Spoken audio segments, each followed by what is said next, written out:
Hello and welcome students. Hope all of you are doing well, all of you are safe. Today I have come up with one of the most important chapter of accountancy class 11 which is accounting equation. इससे पहले हम लोगों ने journal खत्म किया and now we are about to start accounting equation. ये भी बहुत एक important chapter है. ठीक है, so ध्यान से देखिए. Let's start now. Accounting equation आप लोगों ने बेसिक अकाउंटिंग टर्मिनोलॉजी में पढ़ा होगा, है कि नहीं? I think all of you have studied clearfully basic accounting terminology, जिसमें बेसिक अकाउंटिंग टर्मिनोलॉजी में हमने क्या पढ़ा था?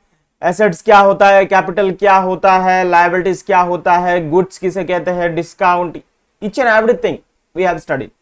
So from here accounting equation होता क्या है? देखिए, ये बिजनेस में माना जाता है कि जितने भी एसेट्स, ये देखिए एसेट्स, ये हो गया बिल्डिंग, कार्स, कैश, जितने whatever may be the assets in the business are either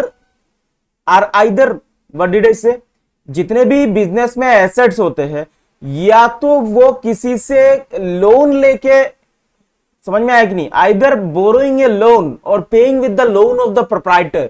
मतलब बिजनेस में जितने भी एसेट्स होते हैं या तो किसी और से उधार लेके उसे खरीदा जाता है या एक्वायर किया जाता है, या फिर जो प्रोप्राइटर है उसने जो इन्वेस्टमेंट किया था उसी से उसको एक्वायर किया जाता है.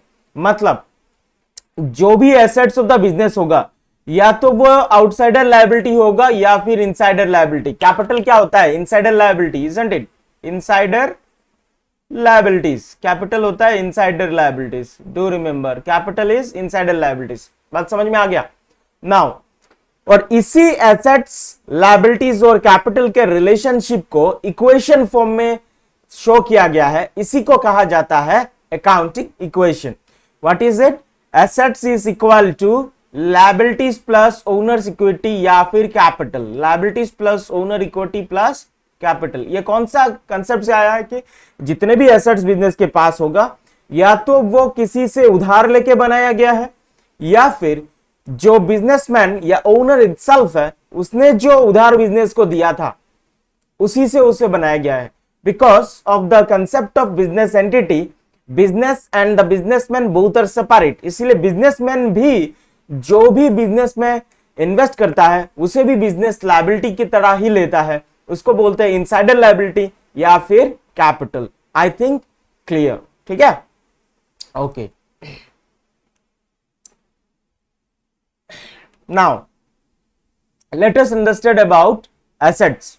चलिए हम एसेट्स के बारे में पढ़ते हैं पहले. तो एसेट्स क्या होता है ऑलरेडी यू नो, फिर भी मैं बता रहा हूं. एसेट्स क्या होता है? या तो एक्वायर किया जाता है, कोई आपके बिजनेस के नाम पे दे देता है, या फिर परचेज किया जाता है, या फिर ओन किया जाता है. Having value available to meet debts, भविष्य में कोई डेट्स हो, उधार उसे दिया जा सके. कमिटमेंट्स या फिर लिगेसीज. लिगेसीज मतलब उत्तराधिकार. ठीक है, लिगेसीज का मतलब होता है उत्तराधिकार. Do remember? बात समझ में आएगी कि नहीं? अच्छा, तो एसेट्स में मोस्टली दो तरीके का एसेट्स होता है. एक होता है फिक्स्ड एसेट्स जो परचेज किया जाता है for long term use.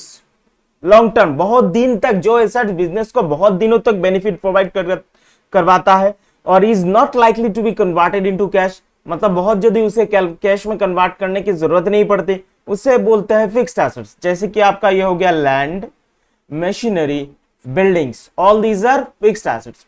Then we have current assets. Current assets वो होता है आइदर देयर कैश और equivalent to cash or anything which can be converted into cash within a span of 1 year.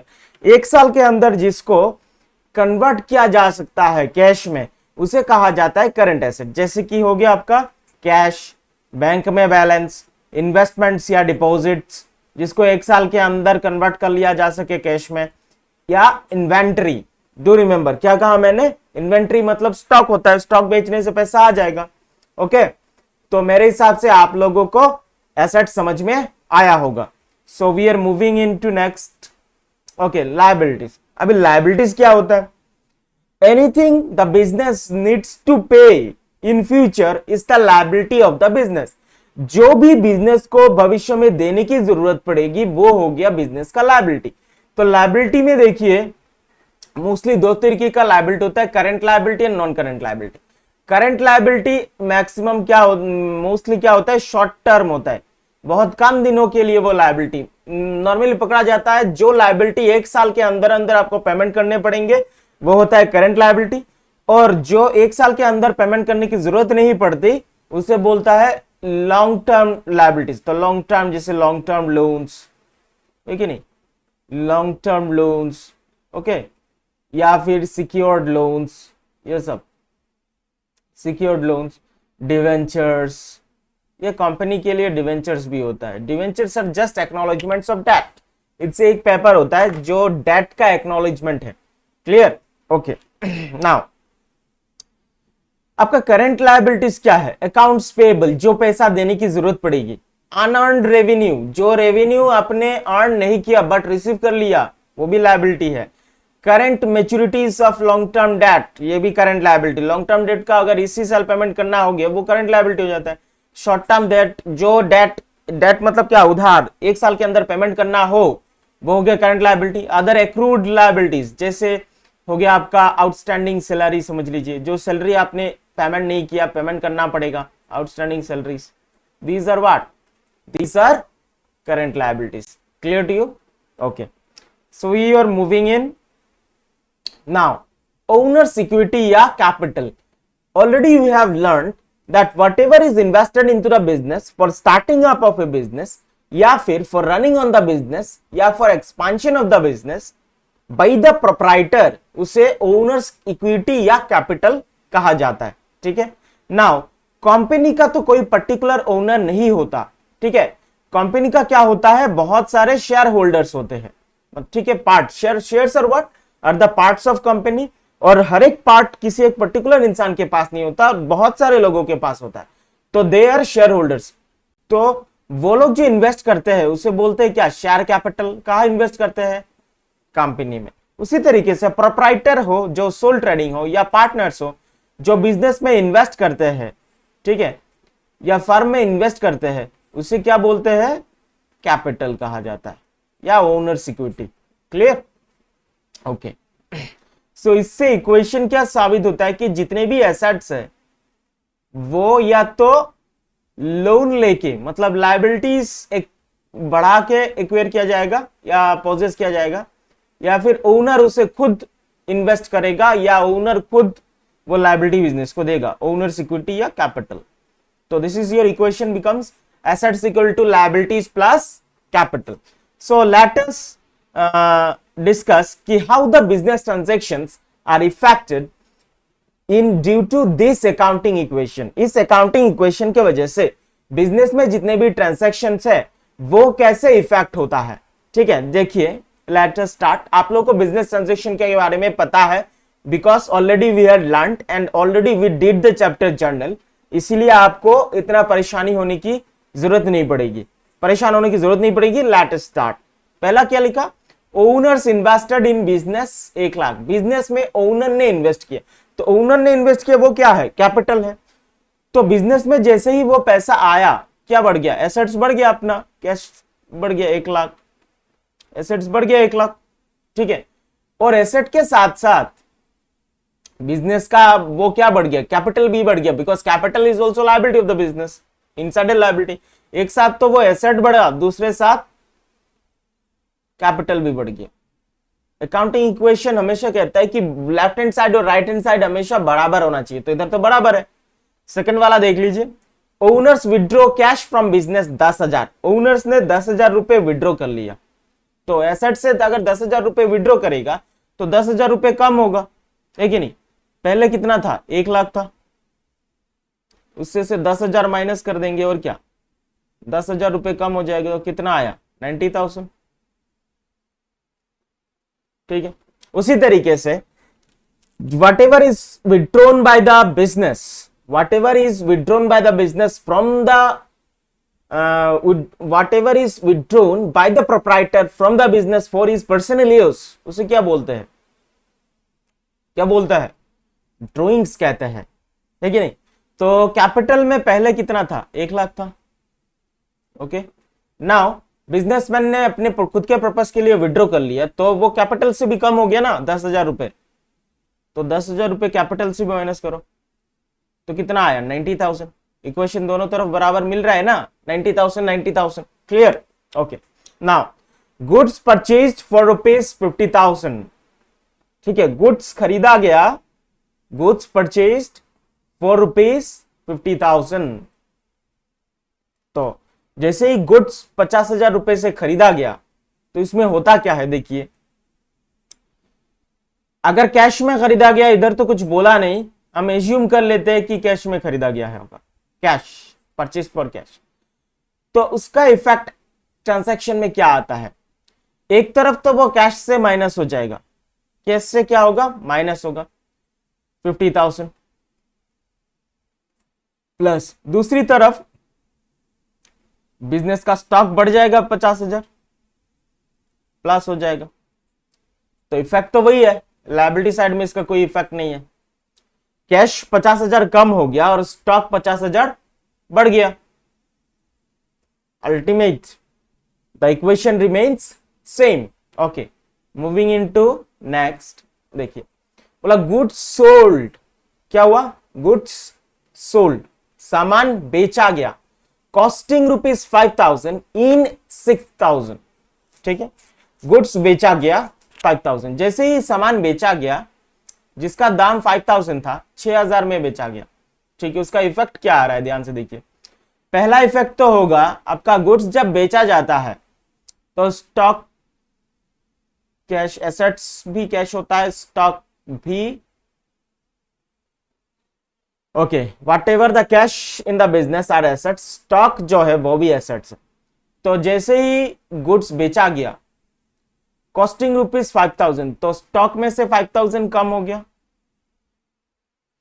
ठीक है, और गुड्स जब बेचा गया, कितने में बेचा गया, 6,000, एसेट्स कैश में 6,000 इन हो गया, प्लस हो गया। ठीक है, तो जब 5,000 का सामान 6,000 में बेचा गया, तो 1,000 क्या है, प्रॉफिट है। 1,000 इज व्हाट, प्रॉफिट। ये 1,000 क्या है, this 1,000 is profit of home, profit of the owner. तो ये जो प्रॉफिट है वो किसका प्रॉफिट है, ओनर का प्रॉफिट है। ये क्या होगा, कैपिटल के साथ प्लस हो जाएगा, क्योंकि profit is actually increasing the value of capital of the owner. It is also liability of the business which is need to be paid to the owner by the business. Clear to you? I think आप लोग को समझ में आ गया होगा। This is the effect. अभी दोनों तरफ देखे, इफेक्ट बराबर आएगा। Okay? Now, machinery purchased on credit ₹10,000। Machinery purchase किया गया, तो मशीनरी हो गया क्या, एसेट, एसेट 10,000 बढ़ जाएगा, प्लस होगा। ठीक है, और क्रेडिट में खरीदा गया तो लायबिलिटीज, क्रेडिटर को पैसा देना पड़ेगा अपना, लायबिलिटीज, क्रेडिटर कैपिटल तो नहीं बढ़ा, लायबिलिटीज भी बढ़ गया 10,000। इक्वेशन समझ में आ रहा है ना, दोनों तरफ बराबर हो रहा है। ओके, नेक्स्ट बोला गया कि लैंड परचेज फॉर ₹2,00,000, 2,00,000 का लैंड परचेज किया गया है। ओके, क्रेडिट में बोला नहीं, हम लोग इसे मान के चलेंगे कि कैश में। ओके, 2,00,000 का जैसे लैंड परचेज किया, तो लैंड क्या है, फिक्स्ड एसेट से लैंड प्लस होगा, कितने का, 2,00,000 का, 2,00,000 का लैंड प्लस हो गया, और कैश चला जाएगा बिजनेस से, कैश माइनस हो जाएगा 2,00,000। इफेक्ट तो बराबर है, सेम, कोई चेंजेस नहीं। सेल्स ऑन क्रेडिट, क्रेडिट में बेचा गया। ठीक है, किस में बेचा गया, क्रेडिट में, 20,000। बिजनेस अगर कोई भी सामान क्रेडिट में किसी को बेचता है, तो that becomes debtor of the business and it is the asset of the business. तो इसमें क्या होगा, जैसे 20,000 का सामान बेचा गया, स्टॉक में से तो 20,000 घट जाएगा, माइनस हो जाएगा। ठीक है, उसी साथ डेटर्स क्या है, एसेट्स, करंट एसेट, डेटर्स बढ़ जाएगा, प्लस 20,000। ठीक है, इफेक्ट्स तो बराबर आ रहे हैं। पेड अमाउंट ऑफ मशीनरी, जो मशीनरी क्रेडिट में खरीदा गया था, कितना, 10,000 का, वो पैसा दे दिया। वो पैसा अगर दे दिया तो एसेट में से 20,000 माइनस होगा, और सन्ड्री क्रेडिटर्स, क्रेडिटर्स में से भी 20,000 माइनस हो जाएगा। 20,000। ठीक है, दोनों तरफ बराबर, कोई प्रॉब्लम नहीं। इसका एक्चुअल क्वेश्चन कैसे होता है मैं आप लोगों को नेक्स्ट वीडियो में बताने वाला हूं। नेक्स्ट क्लास 11 का जो वीडियो होगा उसका एकदम पूरा फुल फ्लैजेड क्वेश्चन हम लोग सॉल्व करेंगे, कैसे करते हैं, कैसे फॉर्मेट प्रिपेयर करते हैं, सब बताएंगे। बट अभी मेरे हिसाब से आप लोग को समझ में आ गया होगा कि अकाउंटिंग इक्वेशन क्या है और वो ट्रांसैक्शन के ऊपर कैसा इफेक्ट देता है। मतलब हर तरफ सेम ही आता है, कोई भी ट्रांसैक्शन हो इसका इफेक्ट क्या आता है आप लोगों को समझ में आ गया होगा। So that much for today. Hope आप लोगों को समझ में आया होगा। अगर किसी को समझ में नहीं आता है तो आप लोग मुझे कमेंट कर सकते हैं, और जो भी मेरे ये वीडियो यूट्यूब में देख रहा है तो काइंडली अगर आपको ये अच्छा लगे तो सब्सक्राइब करिए। Okay, that much for today, good bye.